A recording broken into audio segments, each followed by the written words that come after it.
What is up, guys? Welcome into another live show. I am John Kurtz. We're on StreamYard today. We're trying out StreamYard. This is the test run tonight, so you guys have to let me know if this is working, if it looks normal, if everything's okay.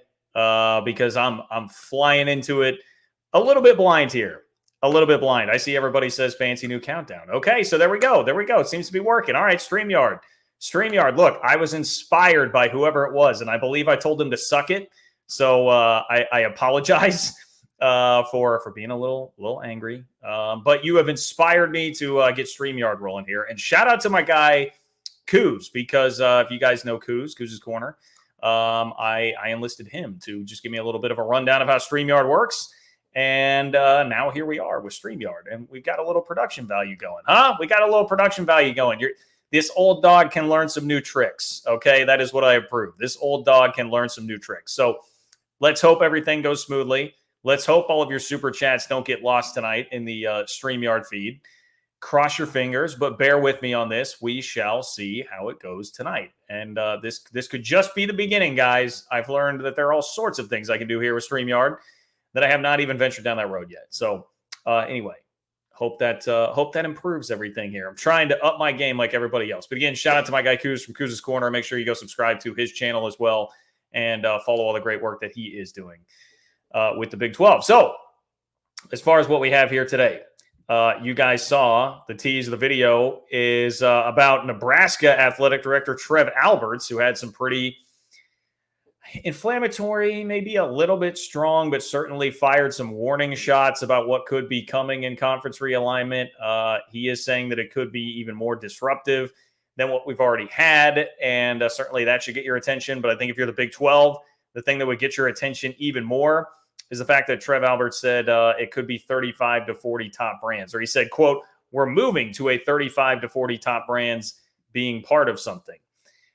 There are a lot of ways that I think there's a little bit of latitude, I suppose, in the way that comment could be interpreted. But that is something that should sound some alarm bells within the Big 12. If it's going to be 35 to 40, that obviously would not be great news for most, if not all, of the teams in the Big 12. So we shall discuss that. How much to read into what Trev Alberts told Amy Just was the reporter there out of Nebraska that got that quote. I'm even going to hit you with a little bit of the rumor mill here. I've got a little bit of a rumor mill update for you. We're reading War Chant these days. War Chant seems to be on top of everything going on with Florida State. And they control one of the biggest dominoes left in the realignment game. So I apparently have looked into War Chant for you guys. Stanford and Cal update. ACC, Big Ten. I think both remain somewhat possible based on what you're reading right now, although the ACC for right now does not have the votes to get Stanford and Cal in. And that may be a long shot for that actually to happen. But then, I mean, the options for Stanford and Cal are not great. Ross Dellinger offered a great update as far as that goes from Sports Illustrated on what may be coming down the pipe. As far as that goes, Stuart Mandel offered his opinion on what could be next for the Pac-4. John Wilner threw in valuation estimates, how much each school could make. So best case sort of scenarios for like Oregon and Washington State that I think is very interesting. So if you are a Beaver, if you're a Cougar, a Washington State Cougar, that is, make sure and stay tuned for that because I think that will be of interest to you. We'll see how much of this we get into. This could honestly be a standalone video based on all of the ammo that is available in this damn thing.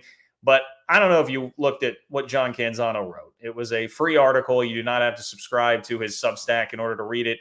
Free article from John Canzano that basically went point by point of every single thing that Big 12 Twitter has said for the last year and just confirmed it through his reporting through Pac-12 sources now, who suddenly are singing like freaking canaries, trying to blame everybody in the aftermath of the fact that their conference blew up.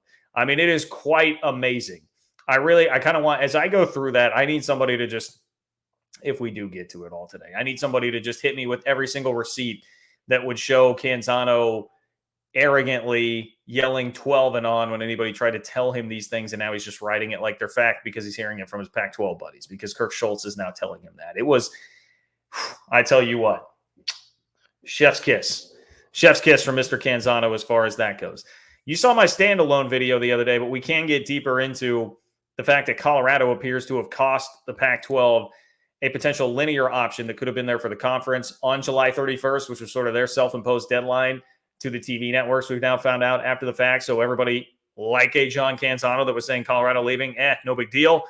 Turns out it actually might have been a big deal. So that's what's on the docket tonight. That is what we will be talking about. But if you guys have been here before, which I imagine many of you have, you know the drill.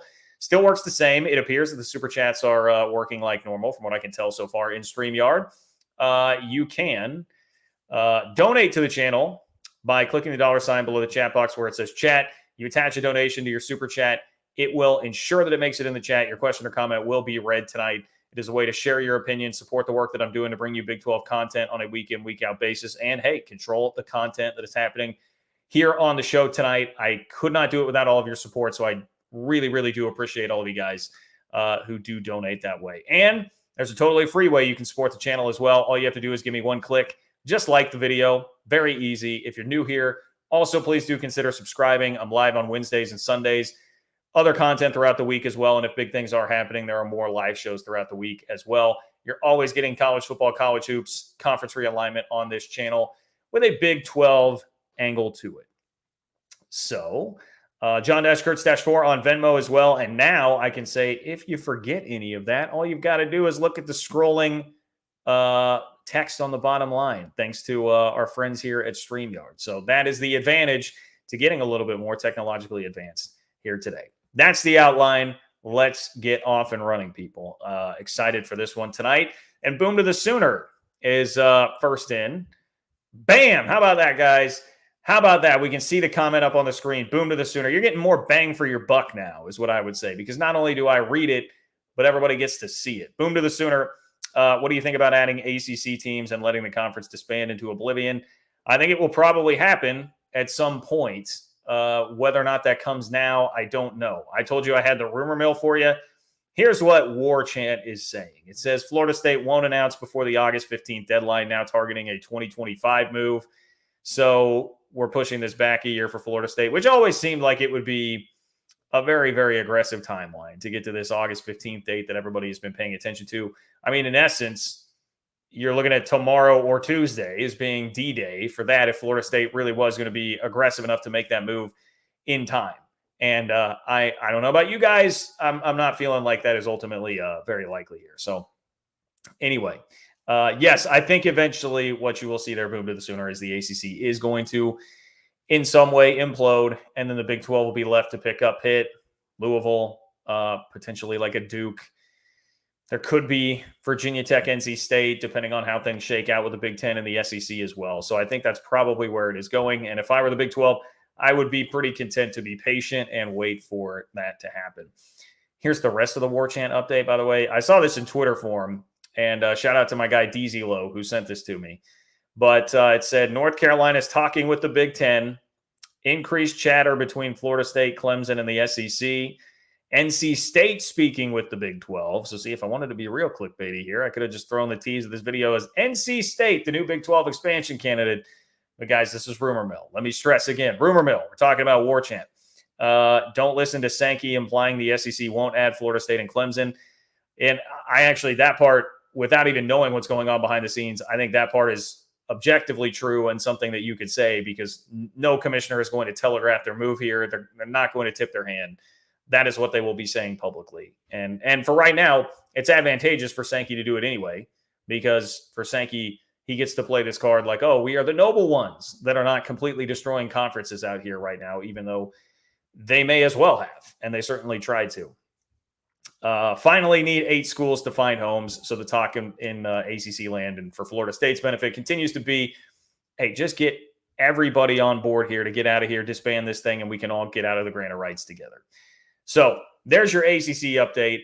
Thank you, Boom to the Sooner, for your support and getting us down there. I like the logo, by the way. Look at Boom. Everybody look at Boom to the Sooner's logo. This, again, the advantage of StreamYard. We can all see this. I like the picture there, Boom to the Sooner. I like it. Okay. Oh, boy. Getting used to the new chat, guys. Getting used to the new chat. We've got our web checking in with layups and dominoes. And I would hope and think that that was in response to me starting to talk about Canzano. I mean, good Lord. That guy, he still just refuses to take the L as well, by the way. There was news that came out today that NFL Network and Red Zone are going to be offered direct to consumer. Like you wouldn't have to go through, for instance, I go through YouTube TV to get NFL Red Zone. You wouldn't have to do that. You can just get it directly.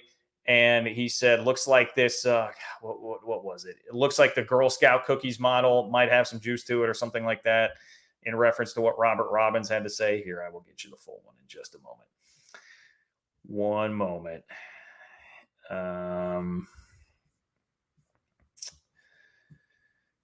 Where did I put it? Anyway, I'm sorry.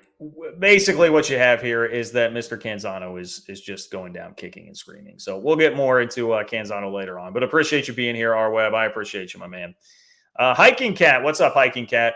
Hiking Cat says, wouldn't the Big Ten and SEC have to dump some of their currents if they want to get to a true top 35, 40 tier? Well, if they're going to get to 35, they would. 35, they sure would.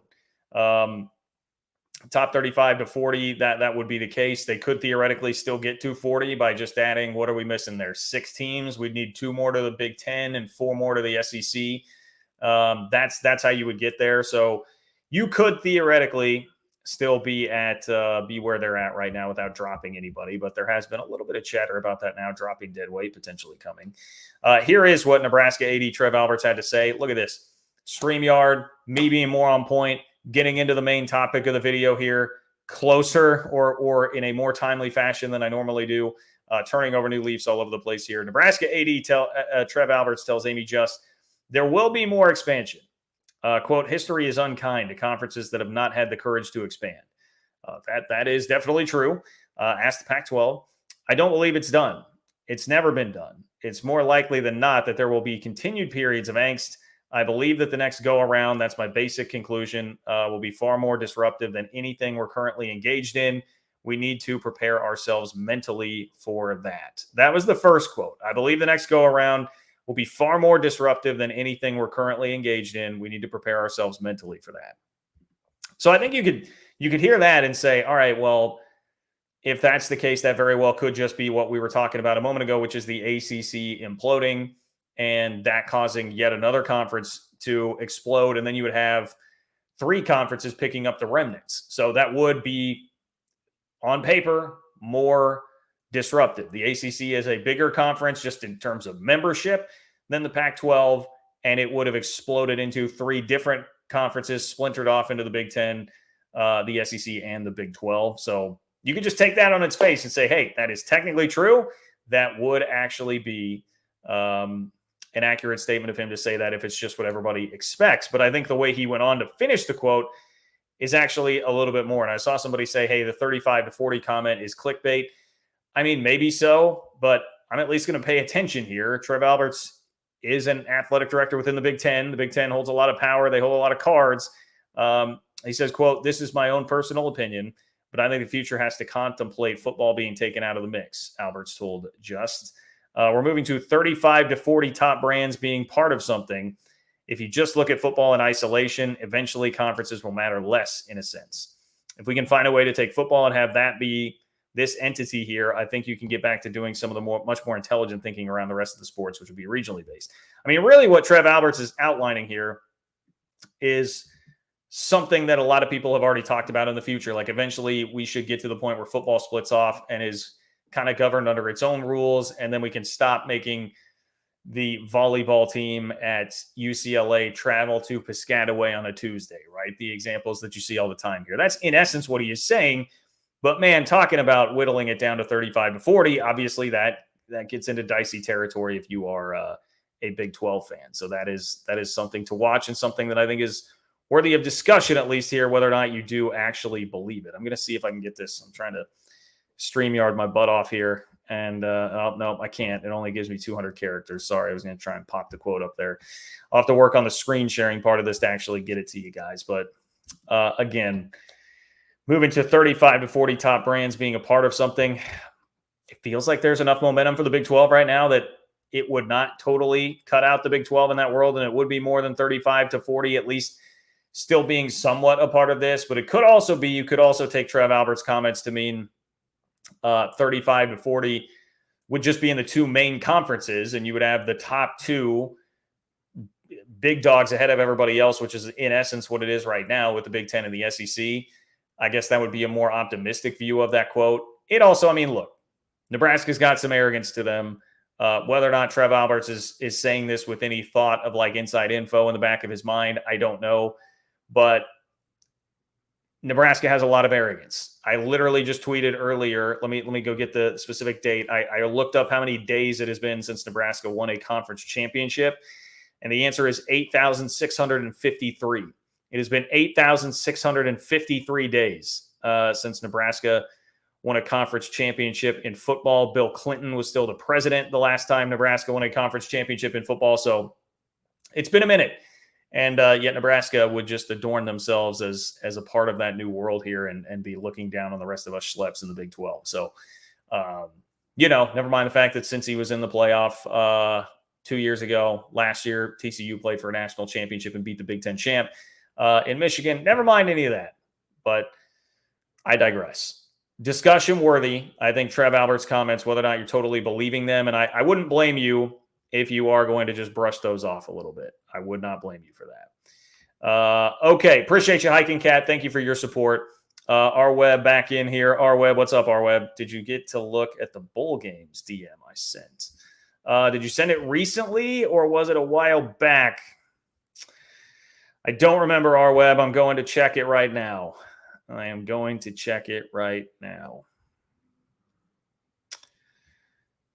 Man, I'm not. Oh, here we go. All 5 bowls with Pac-12 tie-ins, Alamo, Las Vegas, Holiday, Sun, and LA have begun discussions about changing to different conference affiliation for 2024 and 2025.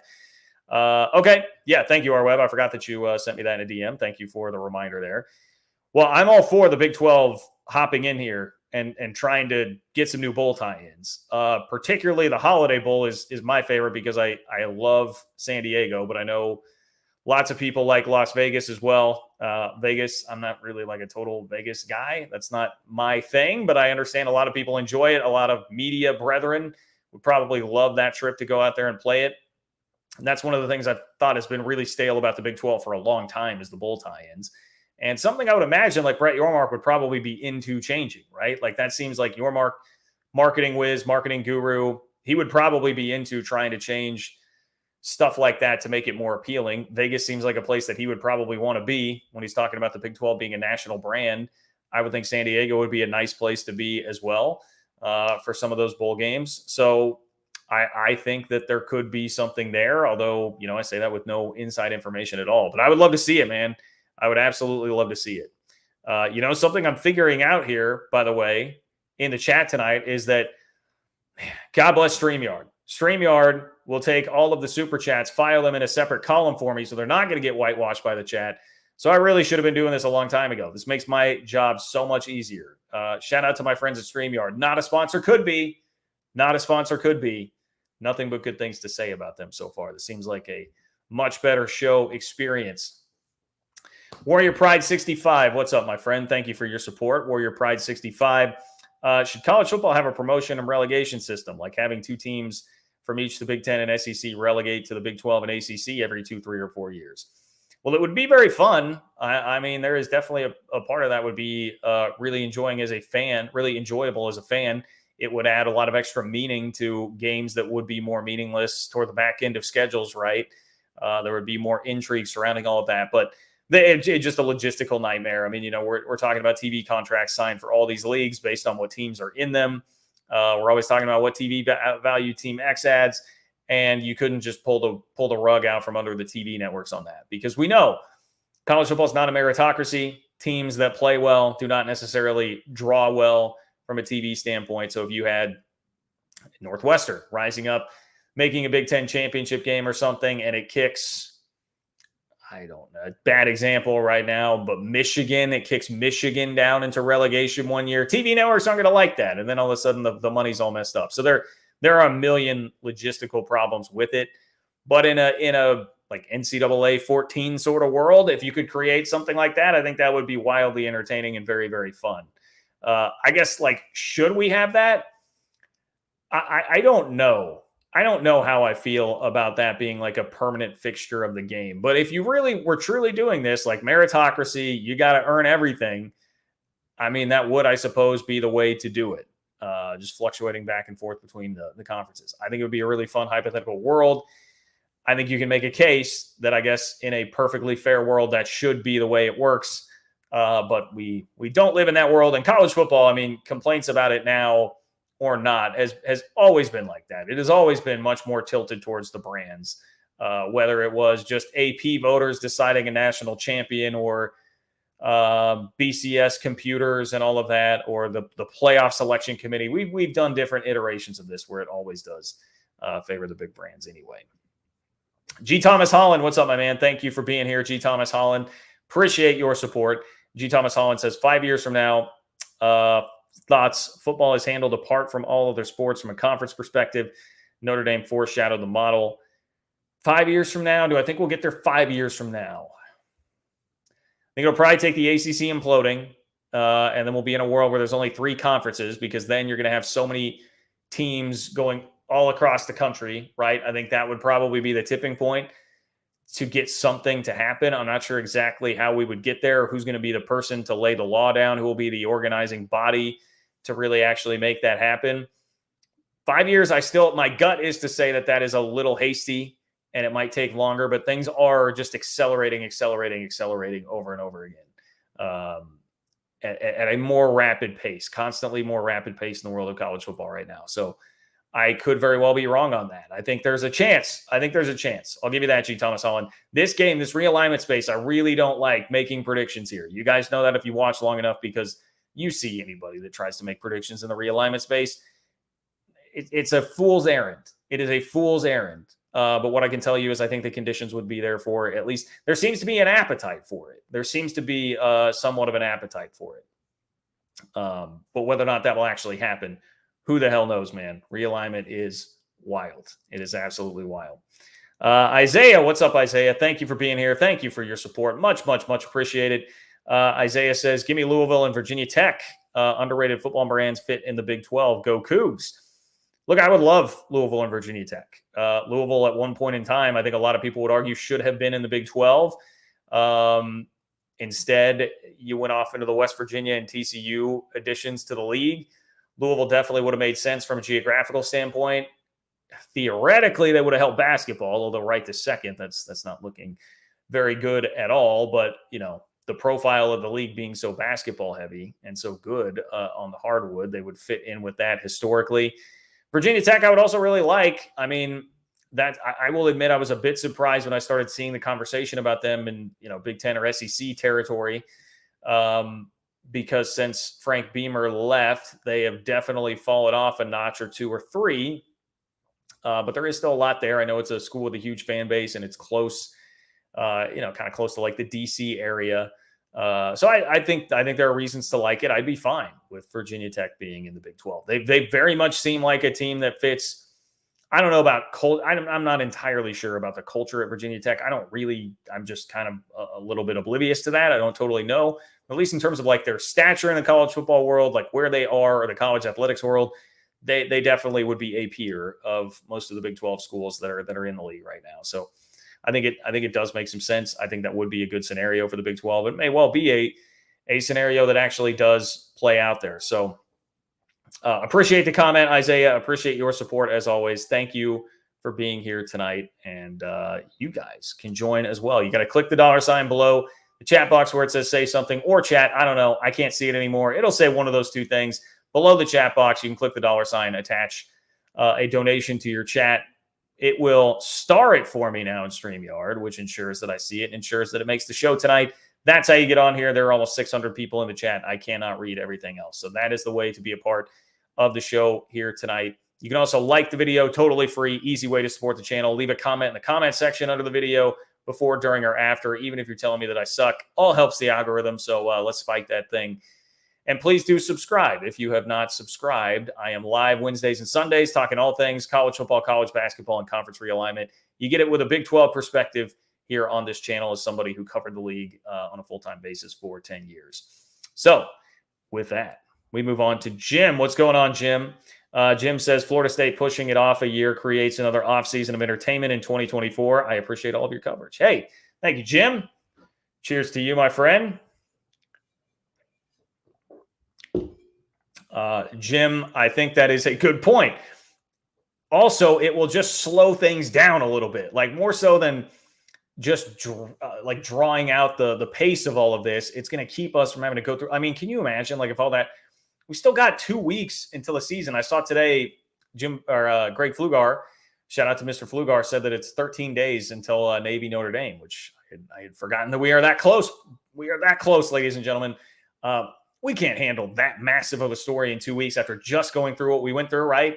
Like, just for the sake of all of our brains, I think we need Florida State to wait a year. So, but yes, it will just continue. It will draw out the long drama. And I mean, until this all gets settled in whatever Trev Alberts' new world is going to be, if it's his new world of college football or it's a different new world of college football, we probably are going to continue to have these evolving storylines. And he basically said as much. Let me go back to the exact quote there. He said, I don't believe it's done. It's never been done. It's more likely than not that there will be continued periods of angst. That seems to fit the bill, right? Continued period of angst is what Jim is saying. So appreciate you, Jim. Thank you for your support. Or I'm sorry, what Trev is saying. I'm getting you mixed up, Jim. You want to be the AD at Nebraska because I just made you the AD at Nebraska. Congratulations. You now run an athletic program that has not won a football conference championship in over 8,000 days. Warrior Pride 65. What's up, Warrior Pride 65? Thank you for checking in again. Says, surprised that Miami said yes to Cal and Stanford. Okay, on that, that's a good segue into the next piece of this, which is an update on what is going on with Cal and Stanford. Theoretically, Miami is a school that has voted yes on this, but I do think there is a bit of a caveat to that. I will just say that. Okay, so let's hop into this. First of all, the 4 ACC schools that opposed the additions of Stanford and Cal at the Wednesday night president's meeting for the ACC were Florida State, Clemson, North Carolina, and North Carolina State. Source confirms to The Athletic. They would need to flip one of the 4 to get 12 yes votes out of 15. So right now you've got a voting block of Florida State, Clemson, North Carolina, and North Carolina State that are preventing Stanford and Cal from getting into the ACC. You need to flip one of those if it is going to change. What I've seen people talking about here is it's very easy for like Miami to be kind of a soft yes right now when you know that you have those 4 schools blockading it and sticking their necks out. If it really came down to it and somebody were going to flip, would Miami at the end of the day really stick their neck out and say, yeah, we're definitely a yes, go ahead and add them? I don't know. But I would at least raise a little bit of skepticism about that, whether or not that would be totally true. If when it came down to put up or shut up time that they would do that. I think right now they can kind of shield themselves, make themselves appear to be a little bit more agreeable right now to most of the members of the conference and not have to hop in on that. Just a little bit of speculation. Realignment, everybody is working an angle. That is something you have to remember here. Everybody's always working an angle, and that could be Miami's angle. It might not be. Maybe they do genuinely feel okay with letting Stanford and Cal into the conference, but I don't know, man. I don't know. It feels like that's probably a longer shot than it feels when you see, oh, they only need to flip one vote. It feels like a lot of that momentum is pretty dead right now. And I did want to read you a little bit from a Ross Dellinger article, formerly of Sports Illustrated, now with Yahoo, because a part of what this continues is just this outpouring of sorrow and sympathy for the Stanford Cardinal and their $37.8 billion endowment and their hubris and how much they look down on everybody else and their snooty attitude that got them into this position and lost them their conference, screwed Oregon State and Washington State by their attitude. I have no patience. I have no patience for quotes like these. Ross Dellinger puts it out there, is from one college administrator, is what it says. Quote, how does Stanford get left out? Asked one college administrator. Stanford. And there's a question mark and an exclamation point there. Stanford gets left out because Stanford did not adapt to big-time college athletics, and Stanford acted like pompous a-holes. That's why Stanford is getting left out here. We should not be feeling sorry for them. I feel zero sorrow for Stanford here. None. Nada.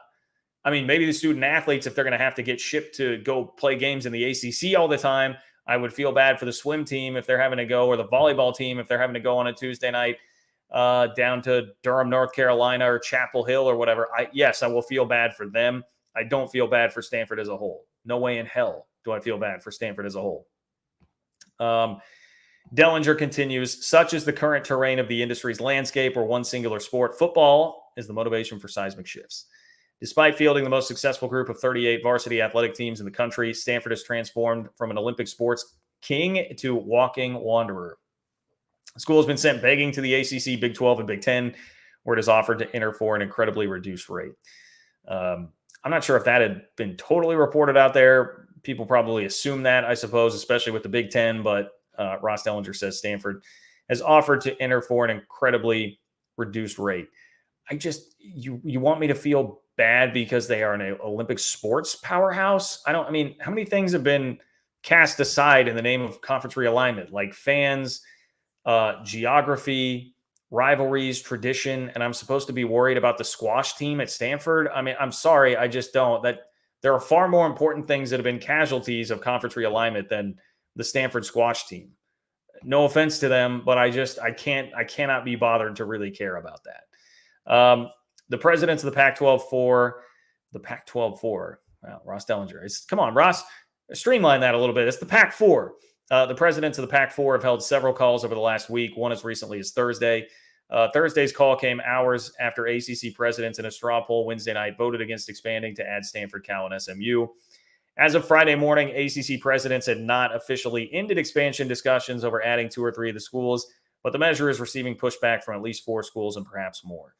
The decision or no decision from the ACC provides some clarity and moves forward a potential decision from the biggest brand of the remaining 4 Pac-12 schools. If the Pac-12 is to rebuild itself, which some believe is a long shot, it needs Stanford's support.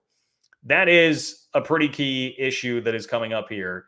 Stanford seems to be the linchpin in what is going to happen with the Pac-4. Like Oregon State, Washington State are kind of stuck right now waiting to see what is going to happen with Stanford, where the dominoes are going to fall there. I did read something this week, and I wish I could remember specifically where it was. Just going to be totally honest with you. I do not remember where exactly it was. I believe it was a Stanford-related publication that was still speculating about the Big Ten being an outside possibility, but that TV is the problem there, that the presidents want it because of those 38 varsity athletic teams that Stanford has and how good they are, and the academics that they would like to add them to the conference, but TV does not want to make it happen.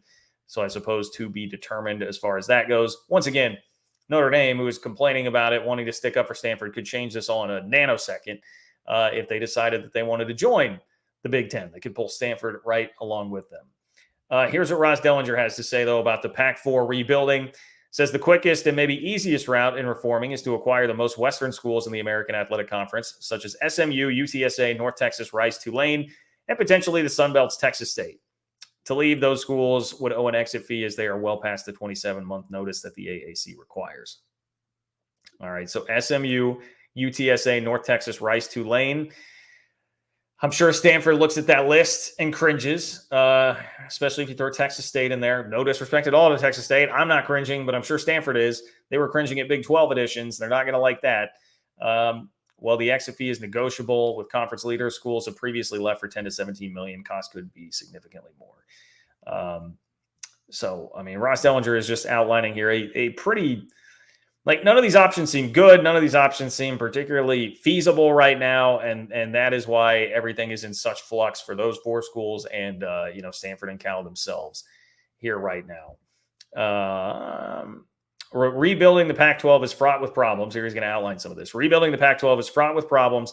Most notably is the attractiveness of joining 4 schools that don't have a television deal, don't have a commissioner, or they do have a commissioner who is unlikely to continue in the long term, are saddled with legal and other challenges, including the National Labor Relations Board, lawsuits from the Holiday Bowl and 2 former employees, and more than $50 million owed to Comcast for an accounting error.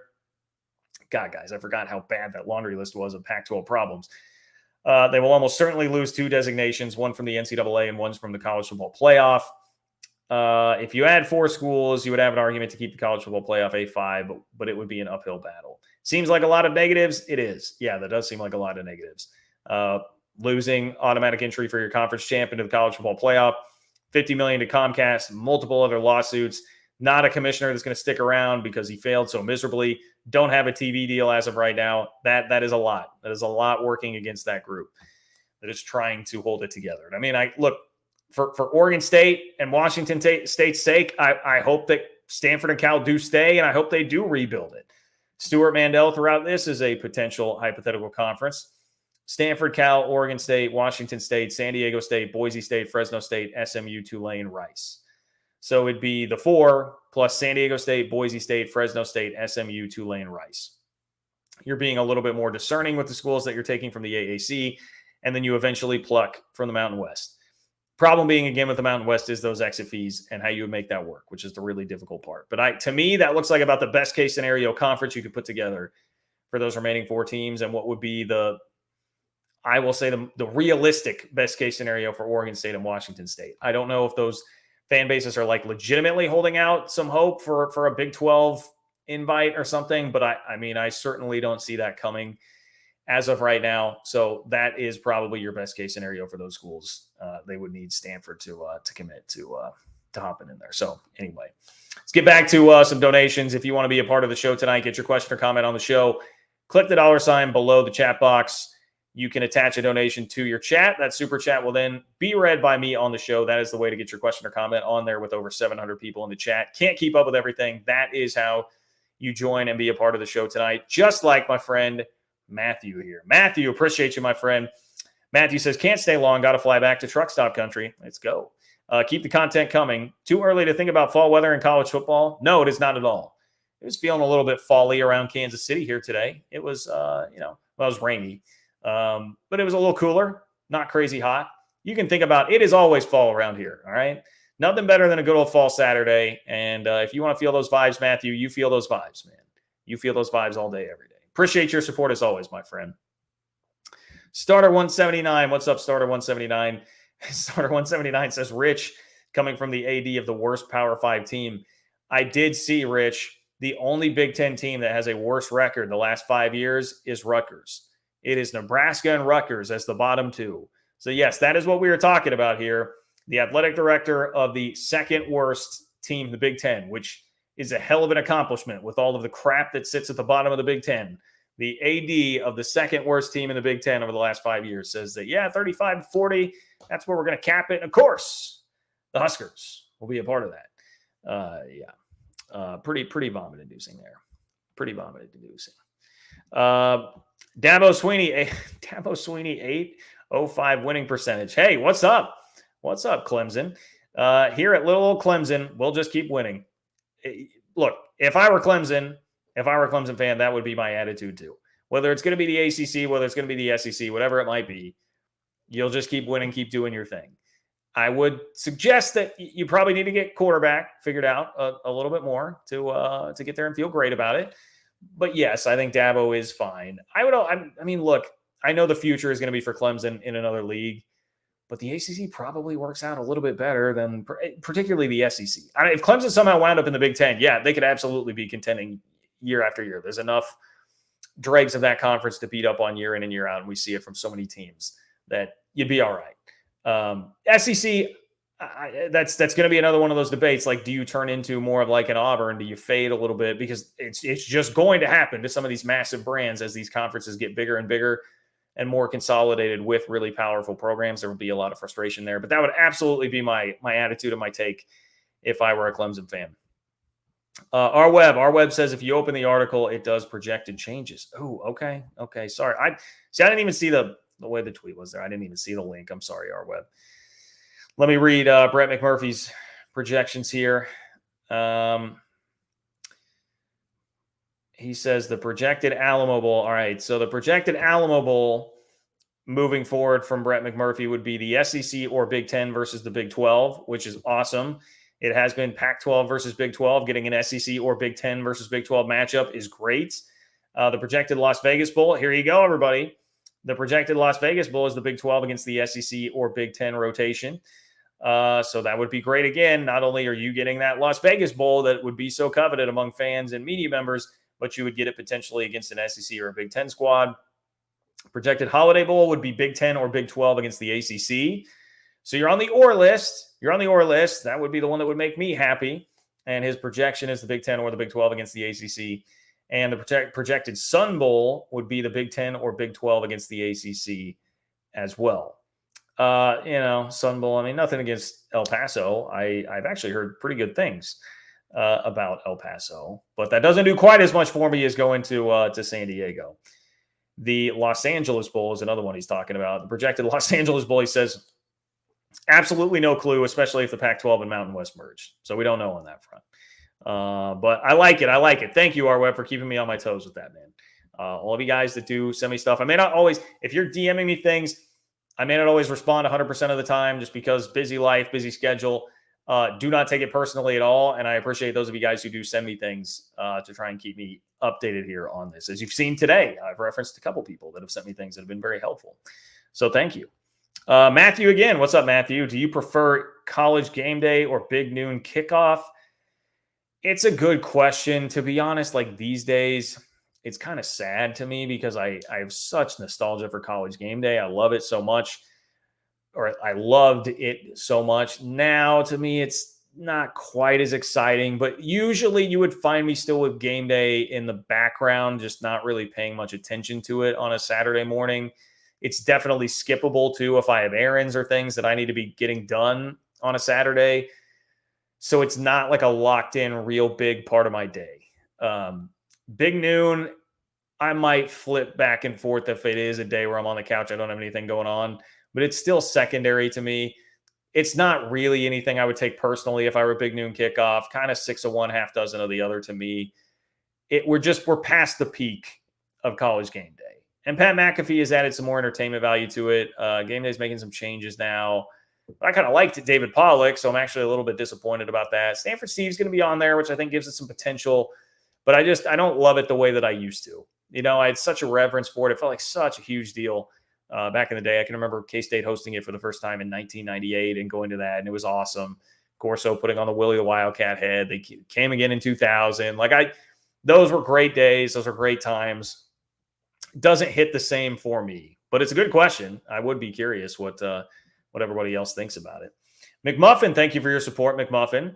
McMuffin says, like the new stream overlay. Hey, thank you. I'm liking it too. I'm loving everything about this. This StreamYard thing has gone very smoothly so far. You can thank a long road trip this weekend that I took for me taking time to actually get into it, look into what I needed to do, call my guy Coos to get a little bit more insight into how it works, and then bam, it happened here. By the way, you know, all this crap I'm talking on the Big Ten. I was in Iowa City this weekend, visiting a relative who lives in Iowa City, and funny story. I was like, oh, we need to go see Kinnick. Obviously, I had never been there. So we just drove there on Saturday afternoon thinking well, I'm not doing anything else now. Let me just go. I was hoping that I'd find a way to be able to sneak in. I'm 1 for 2 lately on that. I easily got into, is it Ryan Field at Northwestern? I basically ran out of the locker room onto the field on that and recorded myself doing it because nobody stopped me. And then I tried to get in at Camp Randall, and I literally was in, and then somebody came screaming and running down the hallway to grab me and pluck me out of there. But what we actually stumbled into was Kids Day at Kinnick. So it was wide open. They were having an open practice, and I got in there and just walked all around Kinnick. So that was nice. But that was my trip, and that is why StreamYard finally happened. What's up, Boom to the Sooner? Checking in again. Thank you, my friend. Boom to the Sooner says, is it not a disadvantage in recruiting for USC, Washington, Oregon, and UCLA to have to try and sell marathon long plane trips to away games? Probably so. I mean, I'm sure it doesn't help, but at the same time, I would imagine recruiting wise, it's more than offset by just the allure of being in one of the big 2 conferences right now. We saw it there's a quote going around from one of the recruiting sites. I think it was an On3 site that quoted a recruit that Oregon was after, or that had committed to Oregon. It said hey, I was waiting for them to make the Big Ten move. I didn't really want to play in the Pac-12. This is what I wanted. And someone was commenting with the tacking on the comment of, hey, this is why USC didn't want Oregon in the Big Ten. They were already having trouble with Oregon. They've been losing some recruits to Oregon. They had an advantage for a millisecond here for the fact that they were already in the Big Ten. Now recruits know that Oregon is coming too. So I think that is probably going to be more than offset by the allure of playing in those bigger conferences, especially for football, because football, the travel matters a little bit less. You're only doing it once a week. You're doing it 6 times a year. You're playing a game once a week, and then you only have this 6 road trips ish a year. And you can withstand that. They're on the weekend. It's not like a Tuesday night having to travel across country that everybody makes light of here. It's the other sports that are getting much more screwed. Like the travel for football is pretty manageable, I would say. So the only thing there would be you're probably at a disadvantage for kids that would maybe want to be closer for mom and dad. Like it'll put more strain on the family and mom and dad to go see some of those games. But for the kids, like the flights are chartered, like they'll handle it. It's on a Saturday, flights are chartered. They've got Sunday to rest up. Like I think they'll generally be okay there. And they have then the advantage of hopping into the bigger, better leagues. Aglist, what's up, Aglist? Thank you for being here. As always, my friend, always appreciate your support. Aglist says, John, thanks for the great show. Do you think Duke is on your Mark's radar? They are not an SEC school, but would increase Big 12 dominance in basketball. 97 days to Sunflower Showdown, Rock Chalk Jayhawk Allen. Oh, Duke grad. Okay, Allen's a Duke grad too. Appreciate the question, Allen. I have definitely thought that Duke would probably be on Yormark's radar because of that basketball thing. I mean, look, Yormark has already sought UConn out. We've talked Gonzaga. I think there is still hope and thought for making a run at like a Villanova. Creighton, other schools from the Big East that would potentially have value there. And I think Yormark is very much, even still, after adding the four corners, he's very much in hot pursuit of the mega power basketball conference. And to me, yeah, if Duke's going to be sitting there as a scrap from the ACC, I would think that would be right in Yormark's wheelhouse. I know that it would not be basketball only. You'd be talking about taking in everything, which includes Duke football.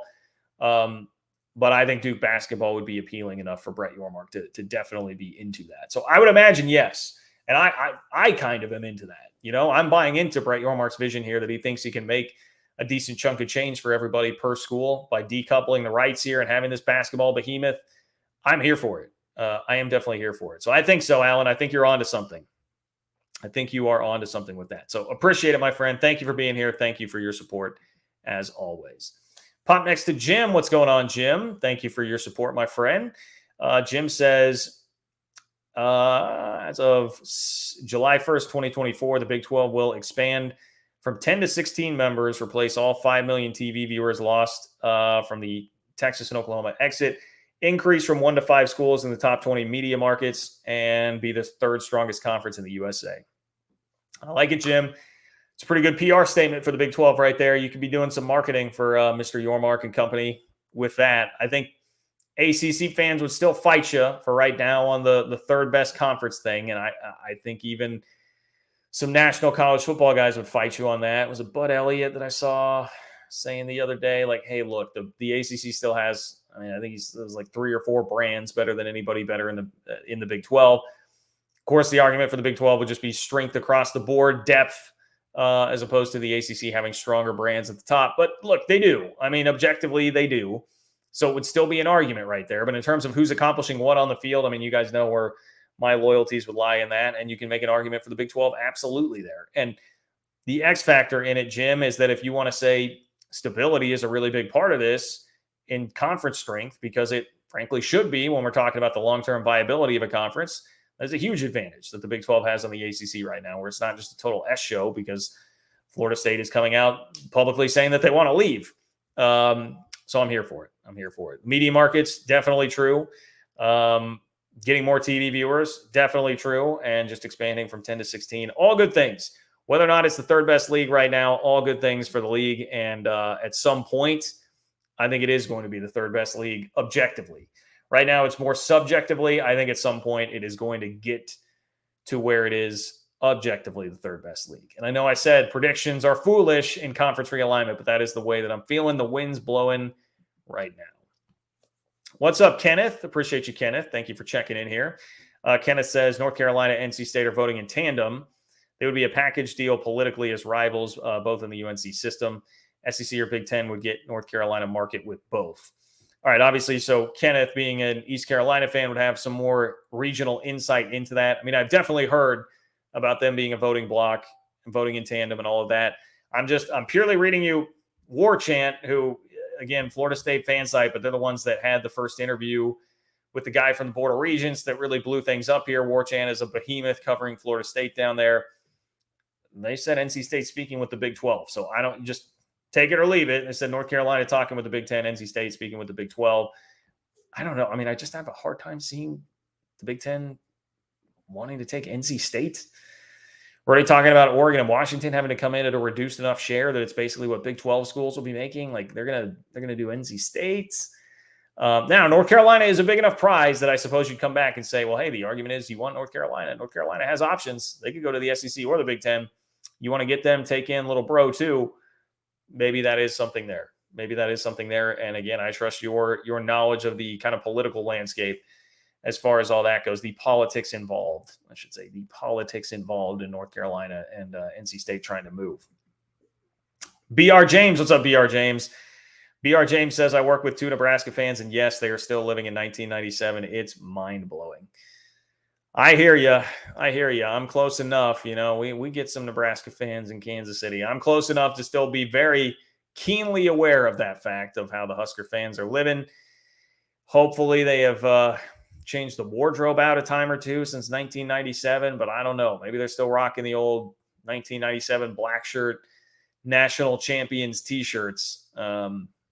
I guess I probably would do if I were in their position. I would not want to be rocking the t-shirts of the last 5 years when they were the second worst team in the Big Ten, only Rutgers being worse. You can put that on a t-shirt. We're better than Rutgers. Nebraska football, better than Rutgers. That's the new slogan right now for the Cornhuskers. Nebraska football, better than Rutgers. That's what they've got. Might as well cling to it. Dabo Sweeney, 805 winning percentage. Clemson would go undefeated in Big 12 football. What do you guys think of that? I'm sure the chat loved that one earlier from Dabo Sweeney, 805 winning percentage. Clemson would go undefeated in Big 12 football. I'm pulling up Clemson's page here to get a deeper look at this. I mean, obviously, most of the last 7 or 8 years, Clemson would fare very, very well in the Big 12. Last year, lose by 21 to Notre Dame, lose to South Carolina, Orange Bowl, like that's whatever. I mean, I understand it's a bowl game. I'm not going to ding you too much for that. They were 10-3 the year before. Did beat Iowa State, but only by 7. That was a 7-6 Iowa State team. Lost to NC State. Scored 3 points on Georgia, lost at Pitt. Yeah, I mean, look, Clemson's been a little bit more shaky the last few years. Clemson would stand a chance. I'm not, I think this is supposed to be smack talk here from Dabo, but I'm not going to fight you too much on that, man. I'm really not going to fight you too much on that. Maybe this is in response to the conversation about the 3rd best conference in America. Look, Clemson's a great program. Dabo has turned that into a program that deserves to be talked about in the upper crust of college football right now. I mean, I will say this. Mr. Dabo Sweeney, 805 winning percentage. I would still have a little bit of concern about where things are headed with not being able to get quarterback totally figured out, losing both coordinators and the athletic director last year, and having back-to-back years that were a half step down from what Clemson had been before that. And such great symmetry going on with all of those guys still in tow, but then you lose the OC, you lose the DC, you lose the athletic director. That's a lot. It's a lot to take on for an athletic department. And I also wonder about is Dabo. Dabo's got a little like Mike Gundy in him, in that he, seemingly has fought the portal and NIL a little bit, even if he is coming around to sort of embracing it. I just wonder how long he can keep going at the highest of high levels in college football. But yeah, I mean, you'd stand a chance to do that in the Big 12, but it wouldn't happen every year. It would not happen every year. I can tell you that much. Hiking Cat. What's up, Hiking Cat? Thank you for being here. Thank you for your support as always. Hiking Cat says season is changing in MHK. Students moving back. Looking forward to the energy they bring, but not the traffic. Love you, Hiking Cat, and I definitely remember those days when you get used to the towny summer in Manhattan. Lived there for 10 years post college, so I know that feeling well. But it does bring more of an energy. I would trade the energy 10 times out of 10 for things being a little bit more crowded, because you got to remember, Hiking Cat, there are a lot of people out there that will scoff at the thought of Manhattan, Kansas traffic. I know what you mean, because having lived it, yes, you are correct. But we've got it pretty good on the traffic front compared to a lot of places. The energy is good, though. The energy is good. The vibes are good, as the kids would say. The vibes are good. What's up, Warrior Pride? Thank you, Warrior Pride 65, for your support once again. Holiday, Fox, Sun, CBS are the only 2 bowls that are not on ESPN. Perhaps they both have to go to the Big 10. Las Vegas and LA Bowls to the Big 12, Alamo Bowl to the SEC. Yeah, interesting thought. I just know I trust Brett McMurphy. I really do trust Brett McMurphy and his sourcing on all of this. And again, he's just offering predictions here, but I would say Brett McMurphy probably is going to wind up being correct on all of these just based on his track record. That guy is right more than he is wrong, but I also TV controlling everything. It's a valid point to bring up. And I actually didn't even realize that is the Holiday Bowl Fox. Man, I just think of that like K-State playing in it back in the day. It was always ESPN, like Mike Tirico, I feel like did that game every year way back when. So it's a little bit of a shock to me to see that it is on Fox. But actually, now that you say that, I think you're right. Sun Bowl and CBS, I do know that has been a thing for a long time. Rick Jr. What's up, Rick Jr.? Thank you for being here. Thank you for your support. Rick Jr. says, regarding San Diego State and UConn, the ACC drama could drag on for another dozen years. How would you pitch being aggressive now and going fully national versus waiting for the potential of the unknown? I don't think it's going to be a dozen years. That's my not so bold prediction here. I think we're at the point, Rick, and I appreciate the question. It's a good question. But I think we're at the point now where Florida State has been so brazen. Even if it's going to be something stupid, they will do something. They're not going to be content to sit around until 2036 and just let this whole thing play out. Like Florida State will get too antsy. They'll do something. There's talk now of everybody trying, enough places trying to find homes, get some of that back channeled so that they could get 8 teams to leave and just dissolve the conference. That's an option out there. I mean, Florida State's to the point where they're talking to JP Morgan about private equity to try and raise the exit fees to get out. Like, things are happening, and things are happening too fast right now for me to think that it's going to take that long. And so therefore, I don't like the move to go dipping into group of 5 schools right now. Now, UConn, I think, is a bit of a different case just because we know that Brett Yormark loves them so much. Their basketball, San Diego State has a great basketball program and a much better overall athletics program with a football program that could be much more competitive from day one. UConn, though, does have elite basketball with the 5 national championships. So it fits more. Plus, with New York, of what like Yormark is trying to do, we can debate how much that actually gets you into the New York market, but I think he sees it that way. So because of that, it seems like UConn would be a different story to me than San Diego State.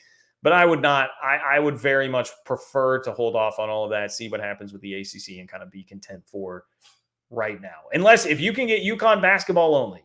If you can get UConn basketball only and or Gonzaga basketball only, okay, let's roll with that. I'm okay with that. And again, trying to build a basketball behemoth.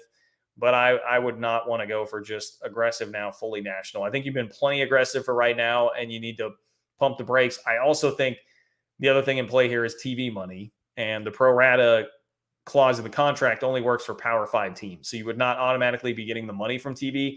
And Jamie Pollard, Iowa State's athletic director, went on 365 Sports the other day and said, TV money's basically out. Like we can't be doing that now. TV money is out. So it doesn't seem like that's something that is going to happen. Although with the caveat, take anything said publicly by any school official in realignment with a grain of salt, because there always could be some sort of angle that is being worked there. But that to me is my feel on that for right now. MJ Allen, what's up, MJ Allen? MJ Allen says, if you take this bet, I've got a K-State at Texas ticket for you. Ooh, okay. The bet, KSU wins, you get $200. Texas wins, you wear a Texas shirt for a whole show and start the show with holding up the hookup sign and singing The Eyes of Texas. What is funny is I actually, people may hate me for saying this, I actually think Texas has a great fight song. I enjoy The Eyes of Texas. I think it's a great college football tradition. I think the Texas all-white uniforms are the best uniform in college football. I like a lot of the pageantry and stuff that surrounds Texas. So that part I wouldn't really mind all that much. I mean, I obviously just hate the arrogance and underperformance that comes with a program that, by the way, tomorrow it will have been 5,000 days since Texas has won the Big 12 conference.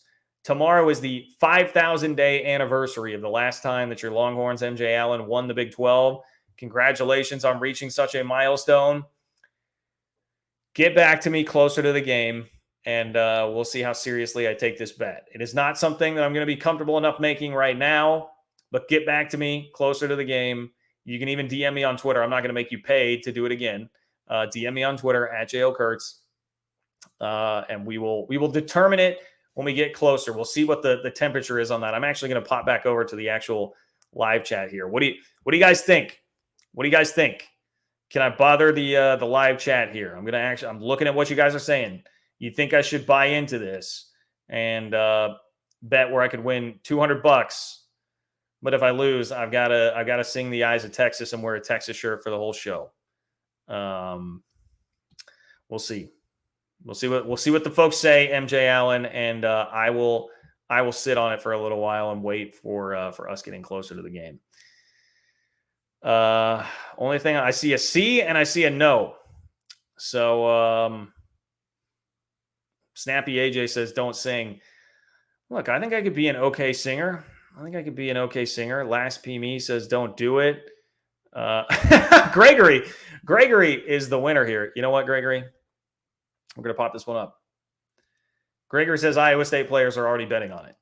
So, dang it. I said I wasn't going to make any jokes because it's probably going to come back around to everybody in college football. But it was Gregory, okay? It wasn't me. It was Gregory.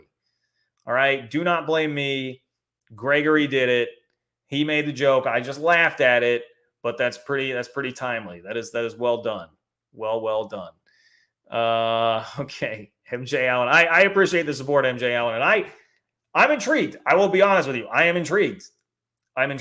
But as you know, I'm sure it has been a minute since K-State has beaten the Texas Longhorns. So let's see how I'm feeling.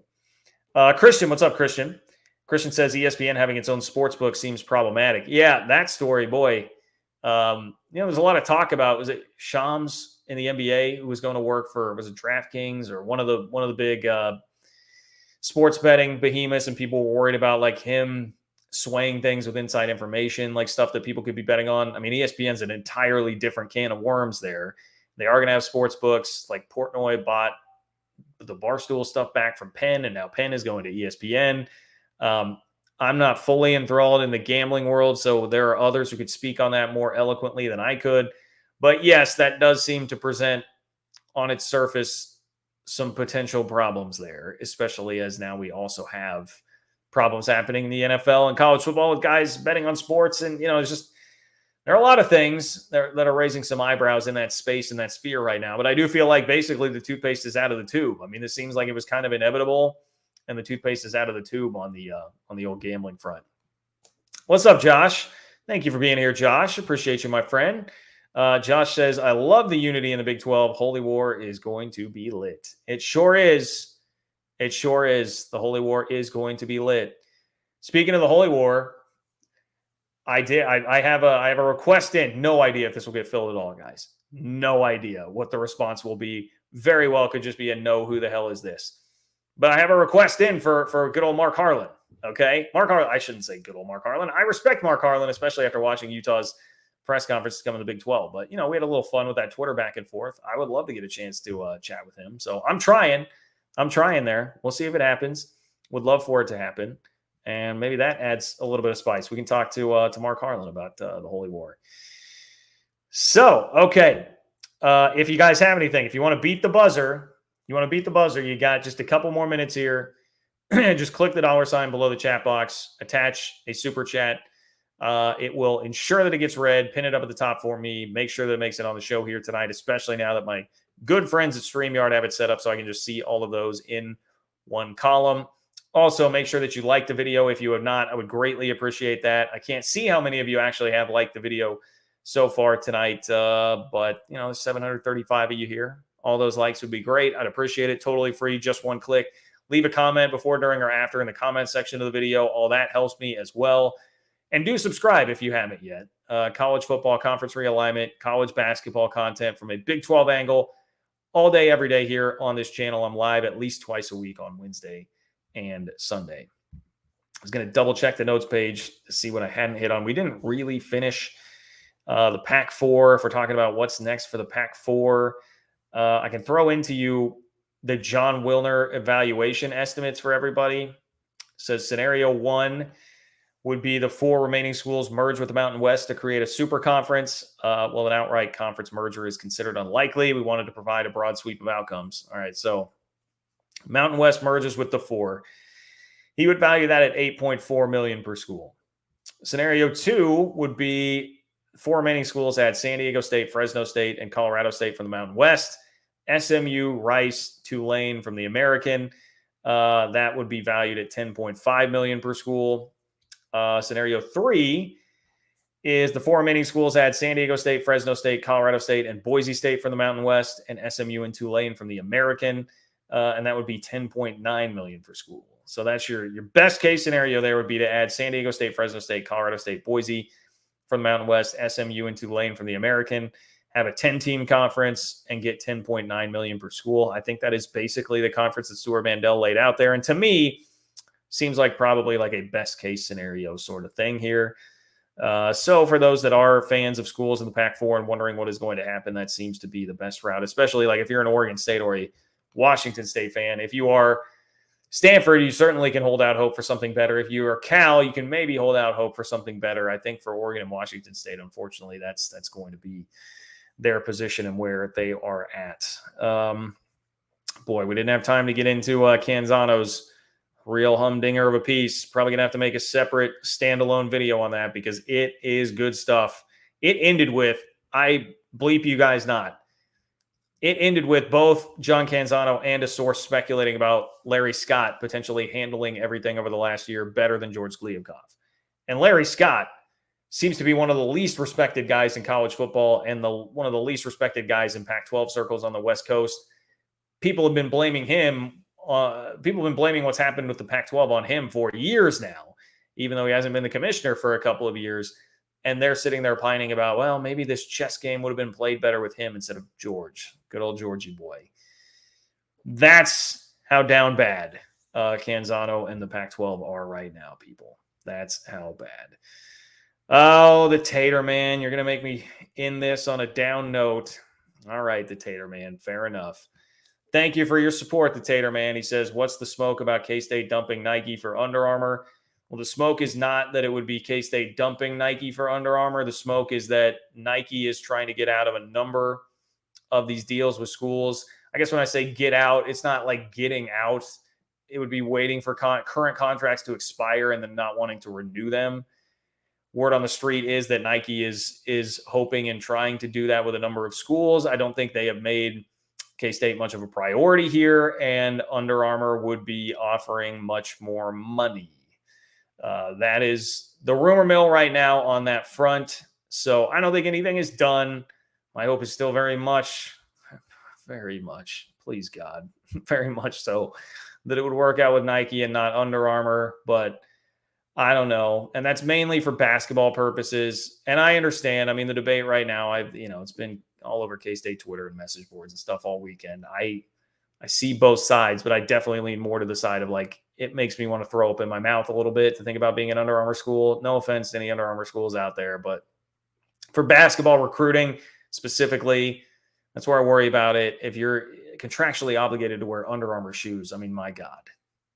Has anybody looked at Under Armour basketball shoes recently? I mean, woof. And you're trying to go recruit like the elite of the elite with that when you're already working in a place of some disadvantage for K-State. Although, look, I mean, they have an absolutely elite coaching staff right now that's doing a phenomenal job. And they're typically not after guys that would be like super wrapped up in the more superfluous sort of things when it comes to recruiting them. So I get it. Maybe I'm making too big of a deal out of it, but I hate it.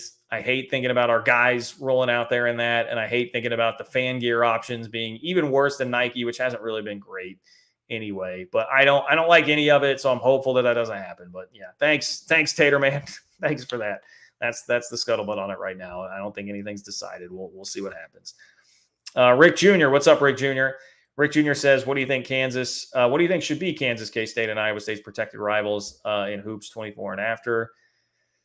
Well, I think all three should be playing all three, and then probably like Oklahoma State is the other one that would come into play. Those seem to be the most obvious options for everybody there. I'm trying to think I don't know, maybe if you want to do like Iowa State and Cincinnati or something just for regionality purposes a little bit.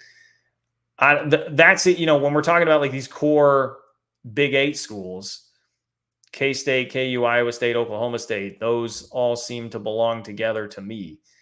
I guess you could maybe try to put Colorado in the mix there, but for basketball, that's not really doing a whole lot for me. And honestly, like if you think about just the history of all those schools, like Oklahoma State has a pretty fun, unique, exciting, long-standing history with all three in basketball too. So like that would be my ideal. I would not want to see KU, K-State, Iowa State, and Oklahoma State not be playing each other multiple times a year in hoops for that. So that, off the top of my head, that is my answer there, kind of across the board. Josh, what's up, Josh? Hey, Josh. All right, Josh is our sign guy here. Man, I tell you what, go find Josh on Twitter. Josh, I apologize, I don't know your Twitter handle offhand here. You've done a phenomenal job, not only making signs for me, the cat sign that you can't see, it's a little higher up on the shelf right now. Made a great cat sign for me. He has done a ton of signs for K-State fans that have looked so sharp. But Josh has said, wanted to say thank you to all the K-State fans who have ordered signs. I feel that I have obligations now to make K-State my second team. I agree with that, Josh. Although I believe I did see that you made a KU thing the other day, but I get it, man. Business is business. I won't tell anybody, but you can continue to have K-State as your second team. We definitely accept you there. And for real, man, look up Josh. Josh, throw your Twitter handle in the regular chat. Because if you guys want some sweet signs, like some sweet logo signs made for your school, Josh is the guy. They're excellent, excellent quality. Like I've seen so many people doing it, ordering from him. It's been phenomenal. And he has done a terrific job with that. So, and, hook me up with one as well. Arturo, what's up, Arturo? Arturo, thank you for the support. Arturo says, the only thing more disruptive in realignment would be two things. One, Notre Dame to the Big Ten. Two, the Big Ten poaches Texas A&M and Florida. Only one of those is happening. Notre Dame to the Big Ten. You're right. You're right. If we're talking about the most disruptive thing that could happen in realignment, or the biggest shift, the biggest thing, the biggest domino to fall, it is still very much Notre Dame. It just seems like nothing is really moving the needle for Notre Dame on like needing to do that. So I still doubt that we ever get to the day where Notre Dame does join a conference based on what we know right now. Obviously things can change.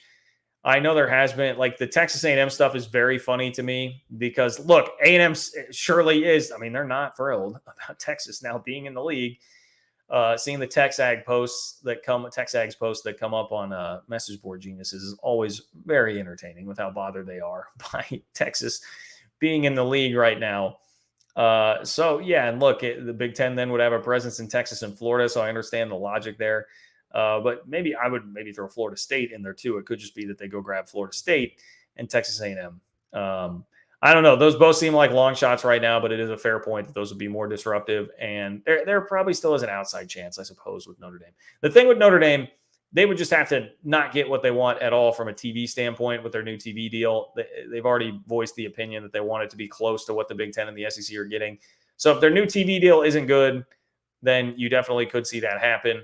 But I think that's the only thing at this point that is really going to force them there, because it certainly is not going to be the way that the playoff seems to be trending, that they would have any real need to have to join a conference to make the playoff, because like all conference champs or anything like that, like 12-team playoff, they're still going to be just fine as far as that goes. So anyway, good comment though, Arturo. Appreciate all of you guys for being here. I think that is going to wrap it up for me, but I will leave you with the same message as always. Please like the video on your way out. I would much appreciate that.